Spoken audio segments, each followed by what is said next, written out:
Welcome to the special election edition of 2 Half Hours, where every week we get behind the headlines, break through the spin, and get into the minds of the candidates. With expert analysis and varied points of view, we get beyond all the election hype and jump straight into what's important to you. After a long Republican primary, it's now certain that Mitt Romney will take home Barack Obama in the 2012 American presidential election. Now, more than ever, the differences between the candidates are looming large. With over 50% of Republicans saying the war in Afghanistan isn't worth fighting, will Romney and Obama both call for withdrawal? Is President Obama's troop escalation in Australia a sign of coming conflict with China? And do Republicans really plan to cut all aid to poor Americans? Smaller parties like Greens, Socialists, and Libertarians see Democrats and Republicans as basically the same on all these issues. And now that the major candidates are set, they will certainly sharpen their critiques. Joining us here today as we survey the election terrain, we have with us Mr. Isaiah Poole from the Institute for America's Future, Mr. Sam Husseini of VotePAC, Mr. Phil Kerpen of American Commitment, and Mr. Dan Holler of Heritage Action for America. Gentlemen, thank you so much for joining us. It's really great to have you. So let's just jump right in. Mr. Poole, I'll start with you. I want to start with an issue that during the campaign was maybe one of the ones where there was perhaps the most discrepancy between the candidates. I guess we'll get to that. That's immigration. And I want to ask you, looking at the issue of immigration into this country, do you view it as a problem, as some have defined it? And if you do or do not, how do you view President or potential candidate, Republican candidate Romney's assertion that we can deport our way out of this problem? Immigration is not, number one, immigration is not a problem. Particularly because, one of the things that's happened as a result of the economic crash is that, in fact, our own job problem in America has affected the extent to which people want to come into this country, to come into a market where there isn't as much job opportunity as there once was. But even during the period of time when there was a lot of opportunity and there was a great influx of people coming over the border from Mexico, the real problem is that we had a fundamental flaw created by such policies as NAFTA, which actually hurt economic opportunities in Mexico and Central and South America. And if we had better trade policies in which Mexico and Central and South America could thrive as well as the American economy, then there would be less impetus for an immigration push. So I wish the debate had actually been focused on things like fixing NAFTA, so that we didn't have the situation where we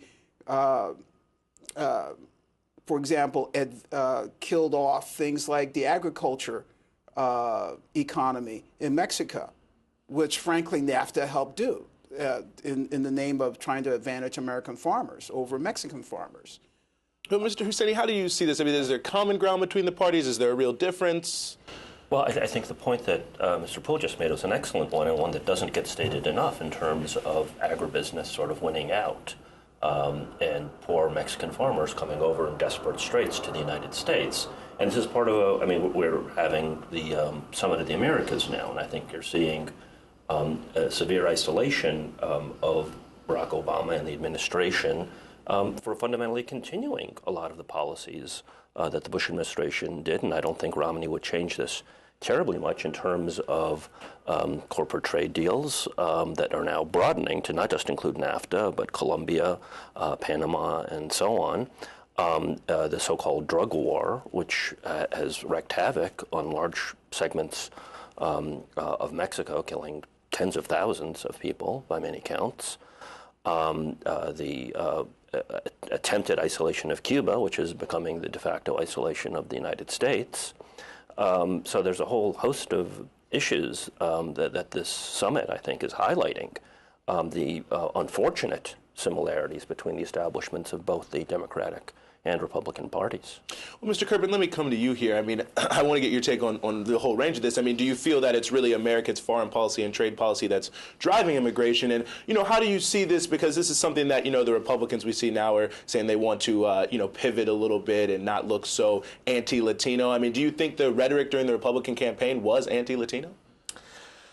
Well, I think that to a certain extent in some of the Republican debates we saw sort of efforts among the candidates to be the most restrictionist on immigration as possible to appeal to a certain element in the Republican base. And I do think that as we get to the general election, Romney's going to have to stake out sort of a more reasonable pro-business position with respect to the supply of labor. There are a lot of businesses, I think, that are very concerned with the idea that he's going to be extremely restrictionist. They may not have access to temporary workers and so forth. And so it'll be interesting to see how he responds in the general. But, the interesting thing about our current administration with Barack Obama is we've got the highest number of deportations in history. And so we have an extremely restrictionist president right now who made many promises to be other than that. He did have sort of an effort at an earned legalization program, but it never really got off the ground legislatively. And so, if you want to look at the immigration policy of this administration, they didn't get legislation. We've looked at what they're actually doing in terms of enforcement. It is very restrictive. Now, I've always been of the belief that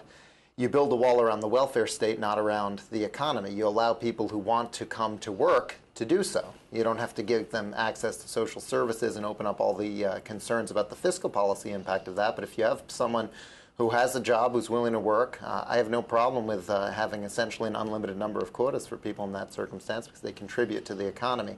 I don't think that free trade agreements are the driver of the lack of competitiveness of the agricultural industries in a lot of the southern countries. I think it has much more to do with the outsized subsidies that we have in the U.S. and in Europe. And I'd like to see the subsidies for agriculture eliminated so we can have a competition on an even playing field. Well, Mr. Harlow, let me go to you because I know you work on the Hill on a regular basis, so you're very in the trenches on this. I mean, do you see the efforts, whether it's by Marco Rubio or John Kyle, to bring sort of their own version of the DREAM Act? I mean, is that a non-starter for conservatives, or is this something that they really need to do to make up ground with Latino voters? I think there's a fundamental misunderstanding on the whole immigration issue. I don't think anybody is anti-immigrant or anti-immigration. I mean, maybe there are a few on the fringes, but by and large, nobody in either party is anti-immigration or anti-immigrant. The real problem comes with illegal immigration.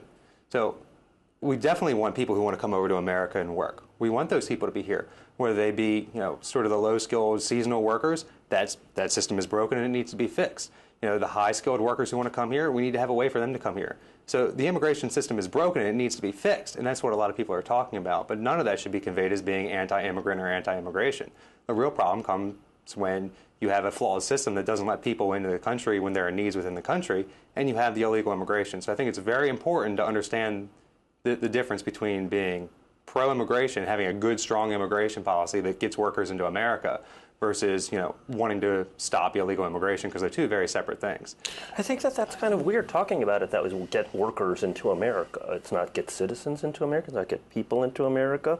It views people as just simply another economic commodity, which I think is problematic. And you have to admit, a lot of the rhetoric during the Republican primary, didn't that strike you as quite anti-immigrant? Nobody has ever accused any major party, Republican or Democrat, of being good messengers. I mean, really? So, messages aren't always conveyed properly, I'll grant you that. But nobody is saying, we don't want immigrants. Fences and I think double fences. This is the issue with the illegal immigration, though. I understand, but the illegal immigration problem is in part that's caused by a broken guest worker program.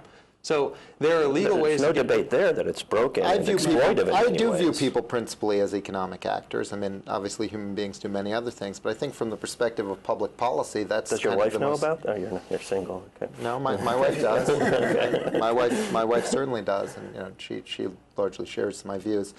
I think having a system that is unworkable and that people do not follow and that is largely flouted does tremendous damage to the rule of law.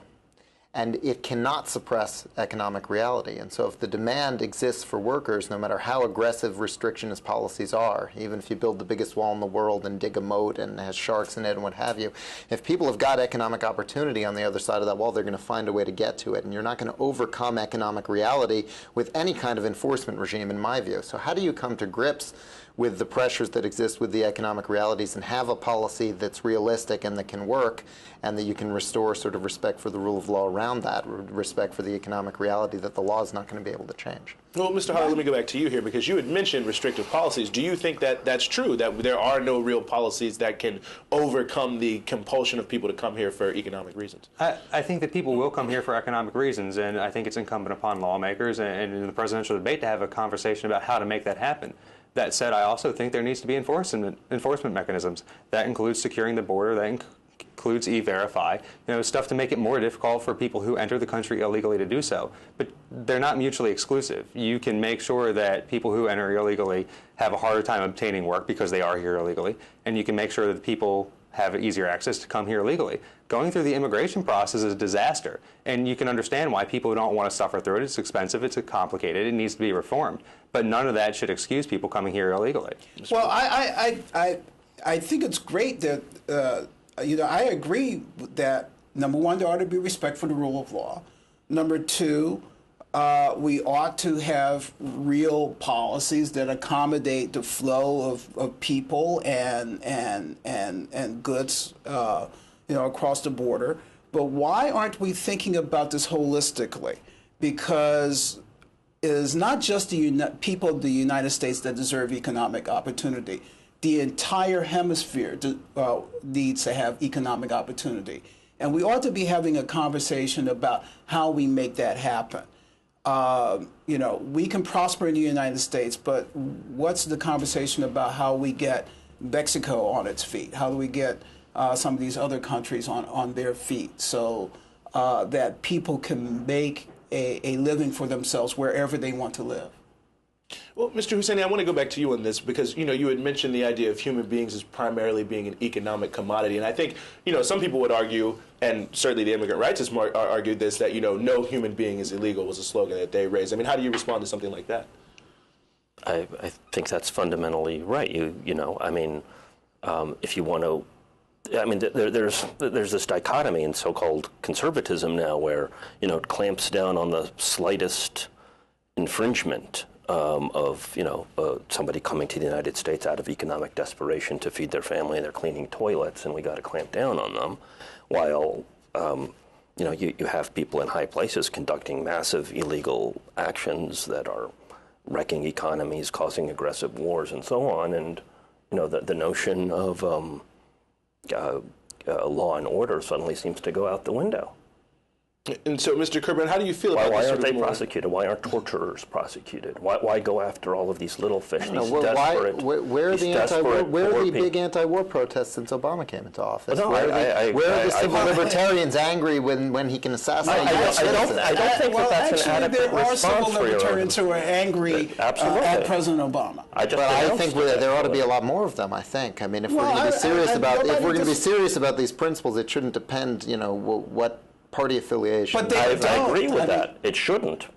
And I think that there's broad hypocrisy on both the Democratic establishment and the Republican establishment that somehow, from people on the so-called right or so-called conservatives went along with all these civil liberties infringements, went along with aggressive wars and so on, and now they're fundamentally in no position to denounce them under Obama. If they are, it's potentially hypocritical. And I would concur that state after state, Ron Paul's been getting 10, 15, 20% of the vote. So I think there's a considerable contingent in the Republican Party that is concerned about civil liberties, is concerned about unauthorized foreign war. I've been saying the establishment, yes, I concur, but he's an exception to the establishment. If I can, bring it back to the immigration issue, and this is why it's so difficult to do something. Because when you say you need to have a comprehensive approach to immigration, on the enforcement side, on fixing the actual plan, you get rhetoric like this, accusing people who want to have comprehensive immigration reform. They're saying, well, what about all this other stuff? And it deflects. I mean, this is what we see constantly in politics, right? You use the slightest opening to go and deflect away from the issue at hand. So if we want to get serious about immigration, we need to fix the way people are coming to the country, how they're allowed to stay after they get their master's in economics or engineering or what have you, how to get a seasonal worker program in place so local agriculture businesses don't go broke. There's all this stuff we can talk about as opposed to deflecting and trying to score political points. I mean, that's fundamentally the problem with Washington. No, well, it's not just but that's not just a problem with Washington, really, because in the conservative southern states where you had Republican legislatures doing some of the most draconian anti-immigration laws, and this was all an in-house conservative conversation where the business conservatives and the anti-immigrant social conservatives could not agree on a policy. And the social conservatives won in places like Georgia. The anti-immigrant conservatives won. And therefore, you had agriculture in those areas suffering. So it's not just... So there's an area where the conservatives have to get their own act together. But this is the problem. It's not anti-immigrant. I mean, those laws, like them or not, were targeted at illegal immigrants, right? So let's be very focused on what we're talking about. People sitting here, Phil, myself, the folks down in Georgia who you're accusing of being anti-immigrant, they're not opposed to illegal immigration. They were cracking down on illegal immigration. Maybe they went about it the wrong way, maybe they didn't, I don't know. But the rhetoric of saying that people are anti-immigrant because they oppose illegal immigration makes this a whole lot harder conversation to have and a whole lot harder to get the policy right. Cake and eat it too. You refuse to denounce, you're saying maybe they went around it the wrong way, you don't know. I mean, there's no criticism from you about how the Republican establishment has conducted itself in this. You can't criticize any of the Republican candidates for all of the rhetoric that came out of this last election on the subject of immigration, and then you point to me as it's not a deflection on my part. I'm serious. I think torturers should be prosecuted. I think that people who conduct aggressive wars should be prosecuted. I'm serious about that. It's not a rhetorical stance on my part that I'm latching onto the immigration debate. Mr. Kirby. Well, I mean, I think if you look at what happened in the last Republican administration, when there was a pretty serious bipartisan effort to do comprehensive immigration reform, including a earned legalization program, including a guest worker program, it would have largely rationalized the immigration system that we have.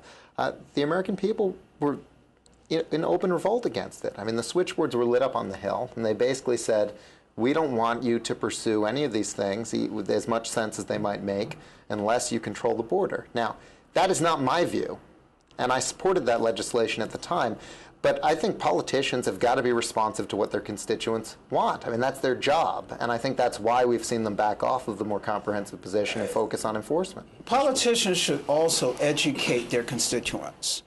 And, I think a lot of, I think there was a considerable amount of more pandering than there was education.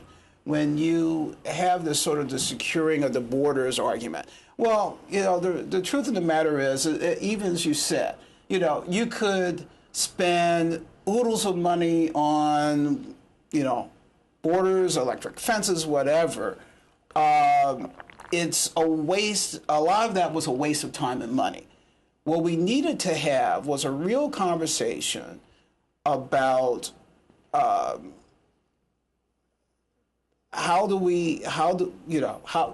think the real concern was that the real fear was that some terrorists would come in from somewhere. Building a wall at the Rio Grande would not have prevented 9/11. We all know that. They were all on overstayed visas. I mean, it had nothing to do with an illegal border crossing. They came into the country on visas and they stayed after. So it was a totally separate issue. So we need more policing of the visas for sure, so that people are not in the country on false pretenses. We could certainly address that problem. But, and this is where the deflection was. Instead of dealing with these issues where people are getting visas and then they're not being tracked, instead, we're spending multi-million dollars on ineffective fences. Well, let me ask you this then. I mean, and Mr. Husseini brought this up, and I think as did Mr. Kirby.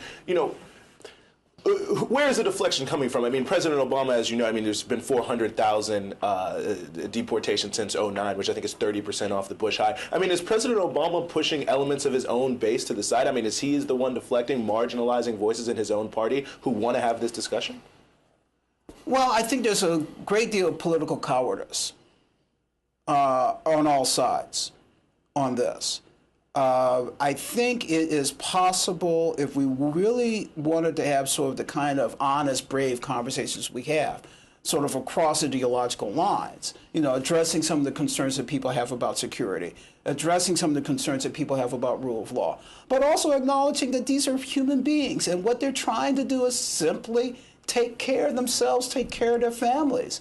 And in fact, there are people in this country who in fact benefit. I mean, the truth of the matter is, those of us who go to the supermarket and enjoy low costs on vegetables and meat, we enjoy those low prices on vegetables and meat because there are immigrants who are willing to come into this country and to process that meat, slaughter that meat, clean it up at substandard wages. And we have a choice between, allowing that to come in, or maybe what we probably ought to really do is to say to the meat packing plants, maybe you ought to pay decent wages that will attract American workers. And maybe we need to be willing to pay a little bit more for that. Well, Mr. Husseini, let me ask you about this question. I mean, you mentioned hypocrisy in both parties. I mean, what do you think is behind certain voices, whether it be Ron Paul or those in the Democratic Party who want to raise some of these issues being marginalized? What's behind this hypocrisy? I think that we're in effect being governed by a permanent establishment that manifests itself through both political parties. It's just through the conventional wisdom of Washington, D.C. I mean, we can talk about ayatollahs in Iran who govern there, and I think that we, in effect, have a permanent establishment ayatollah class in the United States, and I find both reprehensible. And I think that what ends up happening is that voters get pigeonholed. You have principled progressives who, when it comes to election time, feel, I got to push the button for Obama. I feel like he betrayed me on this issue and this issue and this issue. I think in large part because they deluded themselves, but be that as it may. And similarly with the Republicans, I don't like Mitt Romney or John McCain, but it's not. They're not pushing the lever for McCain or for Romney or on the other side for Obama or whoever. They're voting against the other one. And I think that what you have in many cases increasingly is sort of a prisoner's dilemma, that the establishment parties have in effect broken up the American people, people who agree with each other on a lot of issues. You mentioned Ron Paul. Ron Paul and Dennis Kucinich agree on how many issues? I mean, the Wall Street bailouts, corporate trade deals, you might differ on that one, civil liberties, ending the drug war, a whole subsidies to various industries, ending those. There's a whole cluster of Depends issues. on the industry. Kucinich likes some of the subsidies. Possibly. There's a whole cluster of issues that I think you have a sort of anti-establishment center that is opposed on those are frequently the issues that you have agreement between, say, Romney and Obama. Maybe Romney and Obama are the wrong names because there's going to be election rhetoric, but between, say, the Clintons and the Bushes, for example.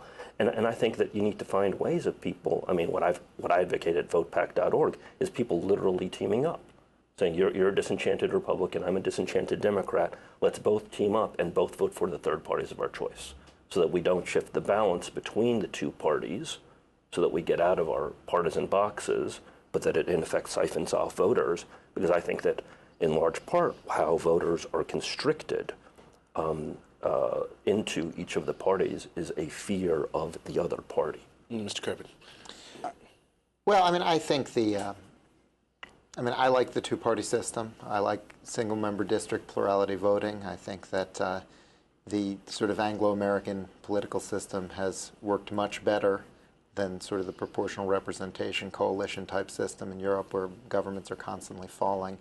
I think that there still is coalition building in the Anglo-American model, but the coalition building occurs before the elections. You have to put together a coalition of interest that's sufficient to get you elected, and then presumably they can hold you responsible for the various promises that you've made and so forth. And so we actually, I think, structurally have a pretty effective system where, individual people and associations of people do have the ability to come together and to influence the outcome of elections, and therefore to advance their public policy. I'm not convinced of that. I'm not convinced of that at all. I think that used to be true. I think that's becoming increasingly untrue with the influence of corporations, with the ability of unlimited amounts of corporate money to be dumped into the system and to drown out the voices of ordinary citizens. And conservatives love to talk about big labor, for example, as if big labor was an effective counterweight against big corporations. Truth of the matter is, as using labor as an example, labor representation in this country is now down to something like 8% of workers across the country, which means that 92% of workers in this country do not have an organized in the private voice. sector. In the private sector. Public sector unions actually, that's down to about 50% or so. But that is a large percentage of the public that has no organized representation, whereas corporations have the U.S. Chamber of Commerce. And most major corporations are either directly represented by an organization like the Chamber of Commerce, or have their views represented by an organization that can pour millions and millions of dollars into the political discourse. Mr. Holler, I know you want to. I think one of the interesting things that we're all seeing, I think there's agreement, oddly enough, amongst a lot of us here, is that one of the problems is Washington, and whether it's Congress themselves, the rhetoric coming from the lawmakers, the structure of the bureaucracies, it's problematic. And one of the reasons is because there's so much power vested in Washington. So you can have a big glamorous building with a big lobbying shop, and you can go influence the process, while the constituents of the member you're lobbying are 3,000 miles away. I mean, the right solution is not to try to fix Washington, which I think is inherently broken, but put more power back in the states so local state legislators are more in tune with their constituents. They know better the dynamics in the state, and they can better respond to these. So if labor is a really important issue in a certain state, while it isn't nationally, local labor unions can go to their state houses and make their case directly. It's much more influential. You can see that we have a spirited debate coming, and we're going to come right back with more on this issue and many more in the second part of two half hours.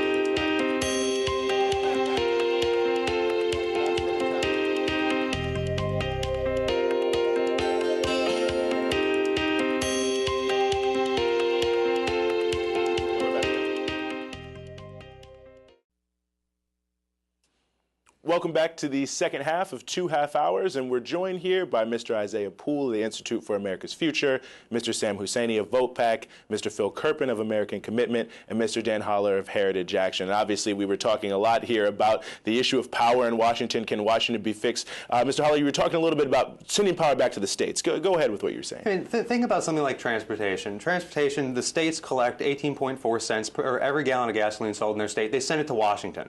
Washington muddles around with formulas, lawmakers do things, the bureaucrats do things, and they send it back with strings attached and a whole bunch of qualifiers. If you want to have that money spent a certain way and you're in the state, you have to come all the way up to Washington. So you have to organize a big lobbying day with all your people. You come up and you lobby all the members of your state delegation. Fine. They have 715,000 constituents on average for House lawmakers. Let's say we send most of the transportation responsibility back to the states. You can go to your state house, a whole lot closer, a whole lot more accessible. Members know the district, or the local legislators know the districts better. They are attuned to what's going on. You can go down there, drop in, make your case directly to them, and if they're in charge of it, the states do all of it anyway. It's a lot more efficient to have the states keeping the stuff within the states as opposed to sending it to the federal government, having it come back with strings. There are certain things that are best done at the state and local level. However, there are national priorities.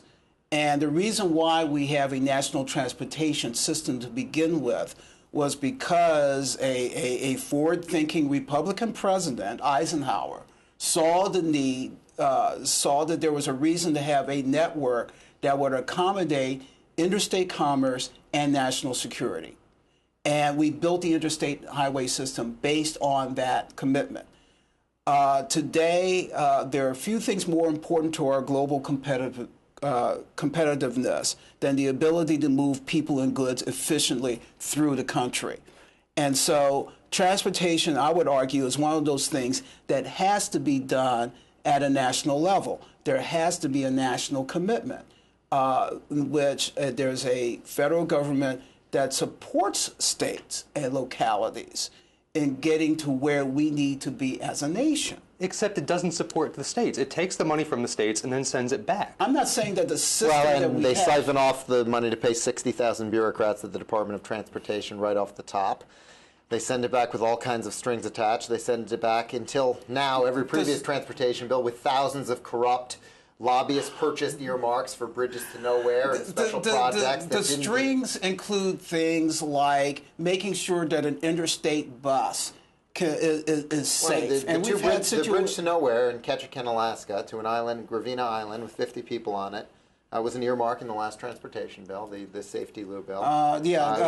Republican Congressman Don Young. That's correct. That is an abuse. But earmarks are such a tiny thing compared to spending on wars, spending on tax giveaways to the wealthy. When they let you get when you get your $300 billion transportation bill over the finish line by buying the votes of 24 people. But even when you add up all of the earmarks, when you add up the millions in earmarks that purchase hundreds of billions and trillions in spending in the overall bills they grease the skids to pass, they are the enabling mechanism for enormous spending bills to pass. That's one of the reasons that Boehner wasn't able to get a transportation bill done this year. He said, I can't offer earmarks. How am I going to get people to vote for this? And they couldn't get a bill done. Well, that's a Republican's problem, but my point would be that you don't solve... So Democrats don't earmark? Or... They're not in power. Well, they are in power in the Senate. I mean, there's divided power. Right. And there are no earmarks. If Obama hadn't promised to veto earmarks, the Senate would be trying to earmark.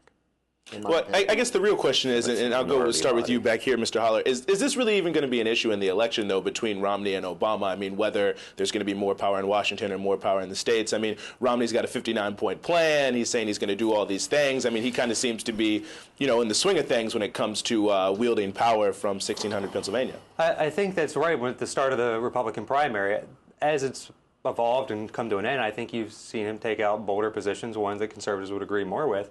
And what you hear from him frequently is, I'm going to identify what Washington should do, and if it shouldn't be doing it, I'm going to send it back to the states if that's the right location, or back to the private sector if that's the proper responsibility for that function. So I think we are going to have that conversation. And if you look at how the federal government has handled transportation spending over the past several decades after the interstate commerce system or the interstate highway system was complete in the 1980s, they've done an abysmal job. So there's a room for this conversation. I think people around the country will say, you know what, Washington is broken, and I have no faith in them. Let's see if we can try something else. Mr. Kirby, do you think this is going to be, okay, all right. One of the reasons, but for example, federal transportation is funded through an 18.4-cent gasoline tax that has not increased since 1993.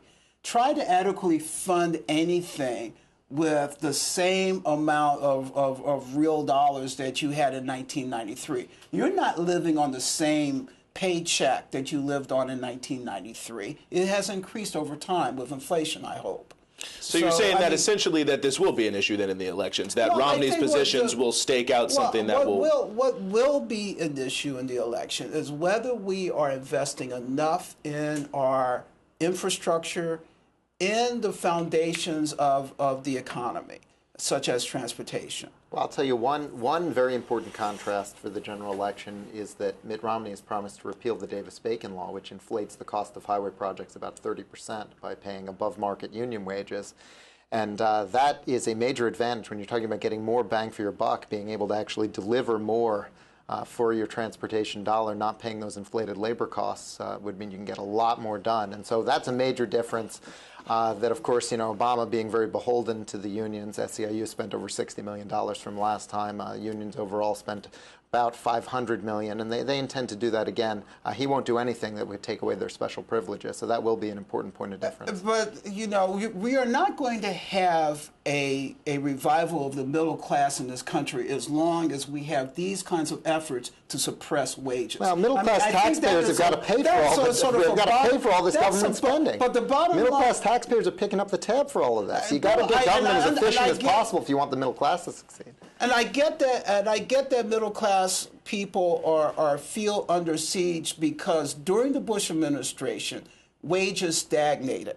And we had we had the tax cuts for the very wealthy, in which the wealthy made out like we had tax cuts for every American taxpayer. Well, we had tax cuts for every American taxpayer. We had small tax cuts for people like me, and very large tax cuts for people making 7 and 8 and 9-figure salaries. So what's the difference? I mean, should there be tax cuts all around? Should there just be higher tax? I mean, what's the difference between the two parties? What I'm saying is that what the conservative agenda is offering, when they say things like we ought to repeal the Davis-Bacon Act, what they're saying is that we should basically exert downward pressure on wages, continue the downward spiral on these middle-class construction jobs and engineering jobs and all of these other jobs where people are trying to make $40,000 or $50,000 a year. And what we really ought to be doing is pushing those wages up. We should be broadening opportunity, and we should be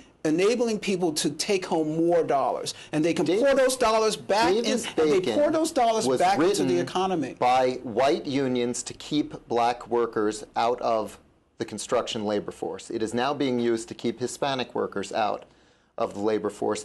And if we have the ability to stretch our dollars further, to have more projects going, then more people will be working. Will they be making a little less? Yes, they'll be making a market rate instead of an inflated rate to protect a certain class of workers. As you pointed out, very few workers in unions right now.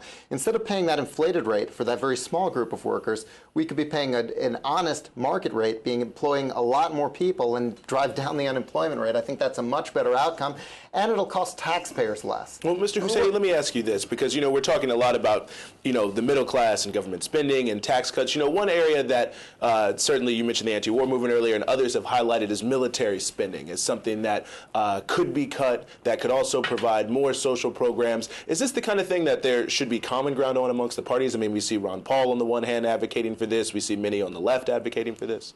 Yeah, and I think that it's one of these situations where you do see that the American political system doesn't work, if by work you mean represent the views of the public. You had a pretty good polls indicating that a majority of the American public wanted to scale back the military significantly, military spending and the various wars that we've gotten ourselves into, and increase taxes on the wealthy and corporations. That's basically off the agenda in any meaningful question, though. In any meaningful way. That's pretty much off the agenda. Obama couldn't even repeal the Bush tax cut, which went overwhelmingly towards the wealthiest Americans, although everybody got something. But that simply isn't true. No.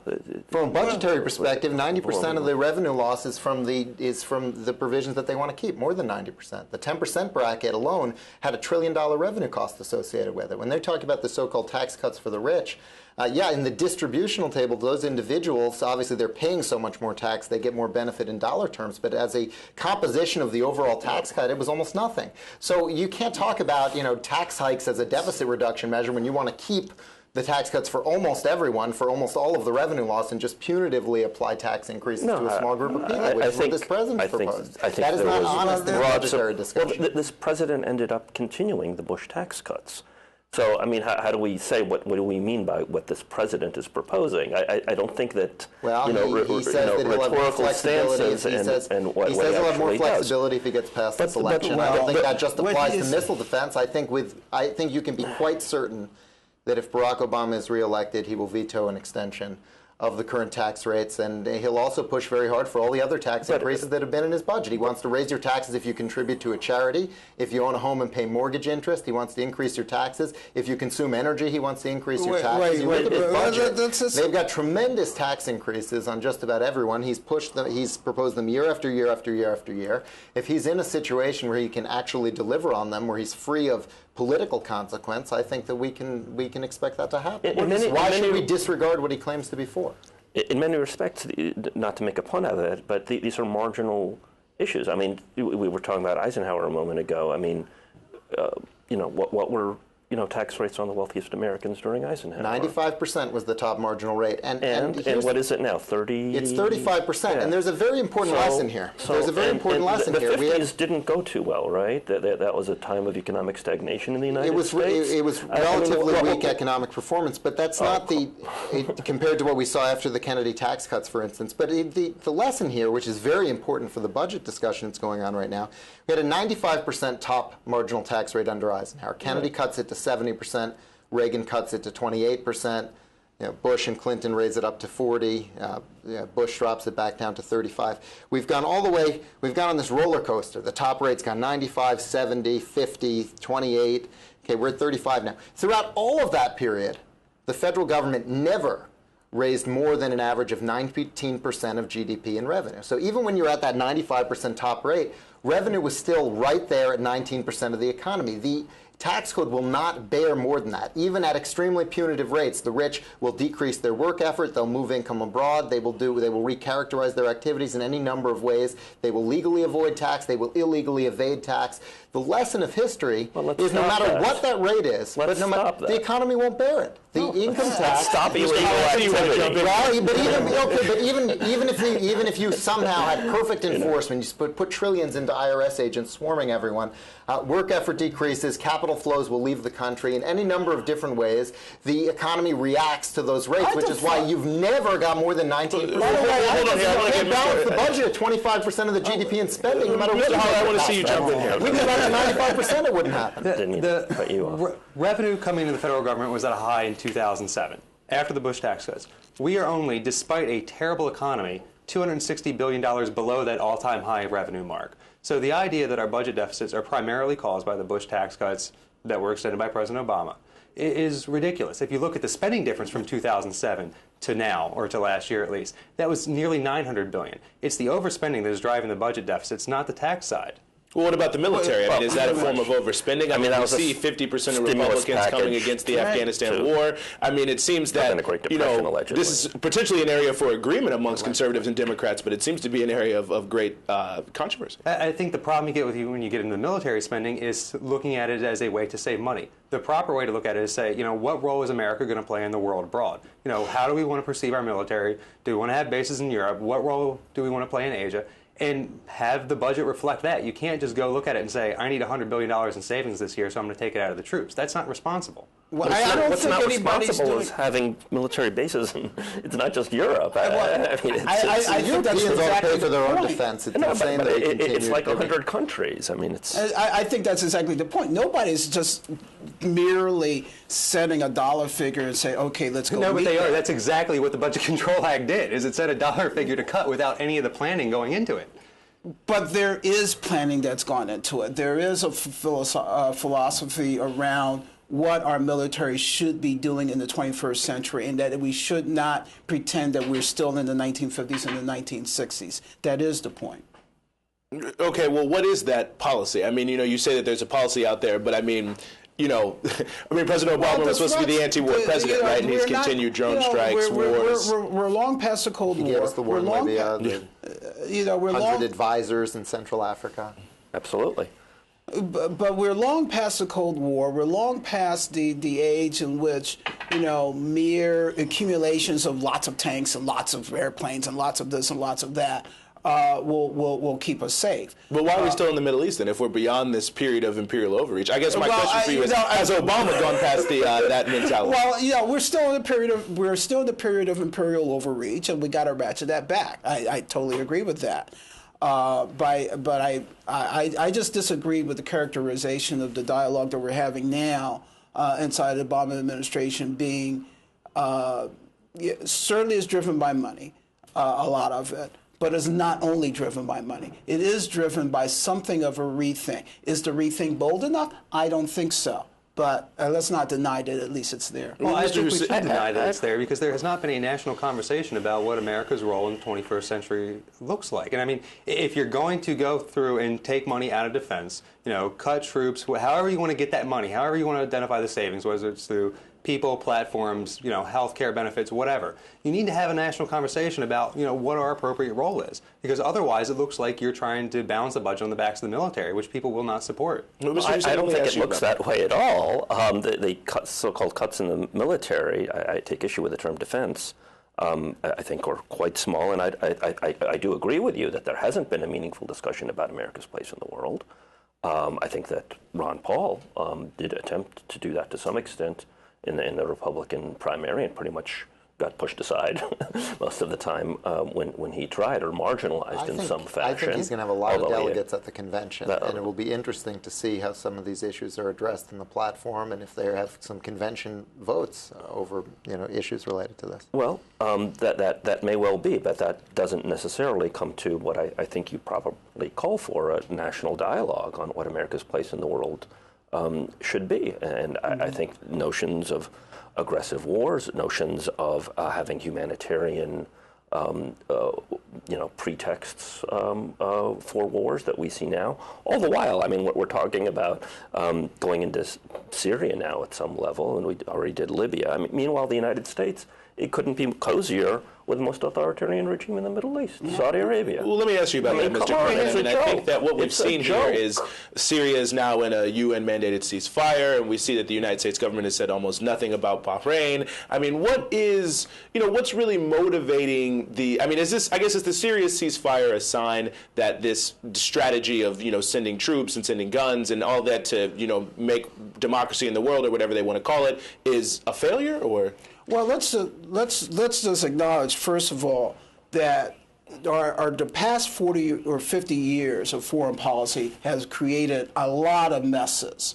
And so what you have as these civil wars break out in Syria and elsewhere, we end up in a situation where we have, created things through our past engagements with despotic regimes, where now we want to go in and we want to do some sort of humanitarian effort, but then we've created a situation where there are no good options because of our past, the mistakes of our past engagements. Except they're not the mistakes of our past. They're continuing.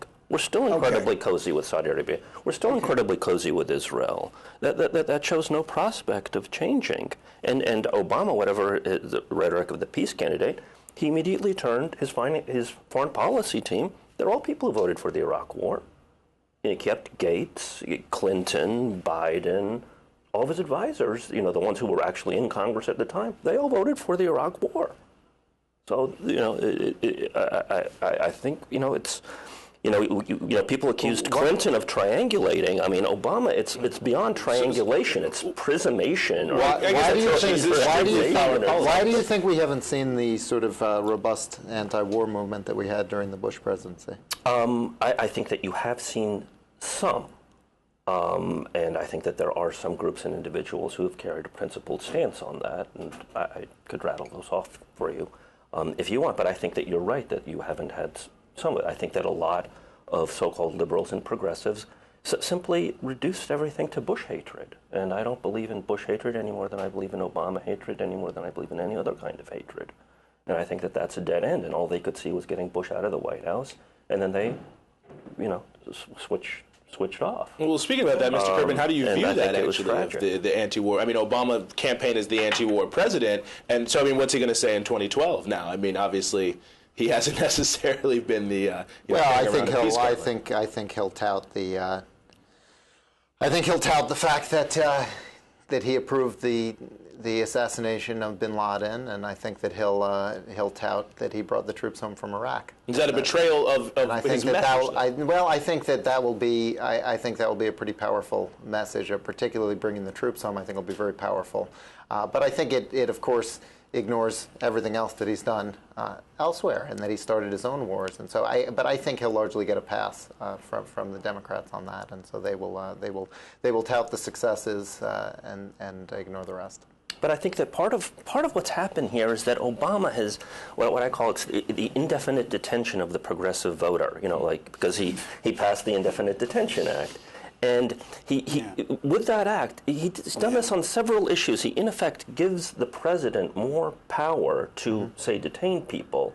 And then he, in effect, says to his base, you better make sure I'm president, because if I'm not, and there's somebody not to your liking president, he now has these powers that I've just put into law.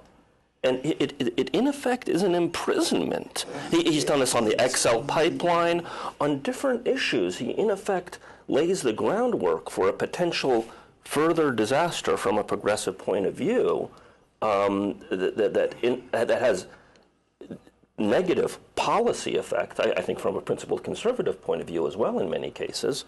And he still gets no love from the Heritage Foundation. But he should. Do you guys support the National Defense Authorization Act? I don't remember. Okay. Fortunately, I wasn't following the issue. Right. Well, this is, presidential capacity to unilaterally imprison, to clarify the issue, presidential assassination as well. Holders out there justifying assassination without any judicial See, and this gets back to the whole larger point of having a very scandalous. strong, centralized government, right? Because people on both sides of the political spectrum agree that when you have a strong, centralized government, But you're not necessarily against this. Well, I want a very decentralized government, not, a Confederate system like we were talking about earlier. But I do think when you have power vested in Washington, you open yourselves up to this. Well, but it's more than vested in Washington. To your point, which I think is critical, we're vesting far too much power in the executive branch, and particularly in the president himself. And it's this trend has been going on for decades. The imperial presidency. For a little while we had the imperial vice presidency with Cheney, but we've now got a circumstance where it's extending, in my view, to every area of domestic policy as well. So we have energy and environmental policy being conducted by decree at the EPA, basically without consulting Congress. We've got the FCC asserting for itself the authority to regulate the internet. We've got all of the labor policy changes that couldn't get passed in the Employee Free Choice Act now moving forward at the National Labor Relations Board and the Department of Labor. We've got Obama continuing the Bush practice of using signing statements to disregard provisions of laws that he doesn't like. There were 23 provisions of the last omnibus appropriations bill that Obama said he would disregard by signing statement. And so we've got all of this power that's accruing in the presidency, where basically we've got all of all of this apparatus of all of these agencies. We've got executive orders, we've got signing statements, and you're right, that tends to make the stakes enormously high for everyone. They're scared, if the guy I don't like is going to wield all of that power, it's going to be a disaster in all these ways, even if the guy that I don't like that much. And so I think it argues for really getting back to the checks and balance of the Constitution, saying that that we're not going to pass these broad, vague laws and let the president and the bureaucracy implement them. Congress needs to do its job. They need to write clear laws that people understand, and if people don't like them, they'll vote them out. But let's not keep passing these huge, vague, confusing laws that leave all the details to the executive branch, because that gives them far too much discretion and power. Well, I would, and by the way, I would love to hear Mitt Romney say that, no, I'm not going to send troops into a foreign country without a war authorization from Congress. Well, what about that, Mr. Holler? Because we've seen whether it's the post-ABC poll on Republicans being opposed to the war in Afghanistan, Ron Paul getting a lot of support in the Republican primary. I mean, is this something that Romney is going to be vulnerable on? Because he seems to be going against his base here on foreign policy issues. I think you will see an interesting dynamic in the general election debate, and I think primarily it's going to be a distinction between how Mitt Romney sees the U.S. and the world versus how President Obama sees the U.S. and the world. I think you will actually see a distinction on that. And I think Mitt Romney will have to make the case to people that there are appropriate times for military action. And, what those cases may or may not be, I'm not sure. I'm not going to predict the future. But I think he will make that case that there are times when military action is absolutely necessary. And, you can look at Iran right now and sort of get an idea of what happens when a country does not feel as though a threat is legitimate. It rings hollow. There's always conversations that, nothing is off the table. I don't think people actually believe that anymore. I think the Iranian government is fairly certain that an attack is off the table. So when you pull that back, You're not aware of the devastating effect that economic sanctions are having on ordinary people on Iran? Substantial effect on just regular people. They're making the economy scream. I mean, there may or may not be cruise missiles, and I agree that it's unlikely that there's going to be a full-scale invasion. But the fact that the United States is doing things, and I think Obama is able to maneuver a far more aggressive U.S. foreign policy in many ways than Bush could. I don't think that Bush could have lined up the international sanctions. I believe that if Obama, aren't you supposed to be against economic sanctions here? I think that if Obama believes he is going to lose this election, we will see airstrikes against Iran, so that he can try to get a rally around the flag effect. I'm very concerned about that possibility. Added bonus, a good pretext to get rid of to distribute the petroleum strategic reserves and drop the price of gas. It would be a coordinated action that would happen after. I think that's right. I don't disagree with you, but what's your position on economic sanctions like this? Well, I mean, I'm a free trader, and so I'm almost always opposed to obstructing trade. I'm not an expert on defense and foreign policy. I don't know if they may be justified in this case to limit I know Ron the defense Paul industry, but I think it's very questionable whether the sanctions have actually delayed the development of the nuclear program. So I'm not sure that in this case they're accomplishing their objective, and so I don't. Well, going back to my original point is that we're a little. On this panel, I'm the least expert in foreign policy issues of the four of us, so take anything. That's right, you're a very intelligent man. So. Going back to my original point, though, if you look at what happened after the invasion of Iraq, and we can discuss whether that was legitimate or not, I'm pretty sure I know how you all feel about that. But Iran paused their development of nuclear weapons at that point because they felt that there was a threat. They felt that it was very possible that there would be a military strike launched against them, so they paused. Absent that threat lingering somewhere, maybe sanctions will work, maybe they won't. But unless there is some sort of existential threat to the government that's pursuing this, you're not going to have that. So the whole idea that any presidential candidate would go off, or any president for that matter, would go out and say, I take this option off the table and mean it, or say that it's on the table and not mean it, is very bad for American foreign policy. Well, I do know one thing that I do know a fair amount is WMDs in the Middle East. And, when you're a hammer, everything looks like a nail, and everything has to be responded to in a threat. The United States won't even acknowledge that Israel has a nuclear weapons Excellent. arsenal. Well, thank you so much. Obviously, and until that happens, you're not going to have we're out of time here. But as you can see, that'll wrap things up for us here in just another very exciting edition of 2 Half Hours, the special election edition. So going forward here next week, we're going to talk a little more about all these issues that are important to the American voters. Will uneven economic picture hurt President Obama? And just who exactly is going to benefit from the voters attracted by Ron Paul. So join us next week when we have a new panel of experts as we look into the crystal ball here on 2 Half Hours with me, Eugene Puryear from Washington, D.C. Send us all your comments and suggestions at en@irinn.ir. See you next time.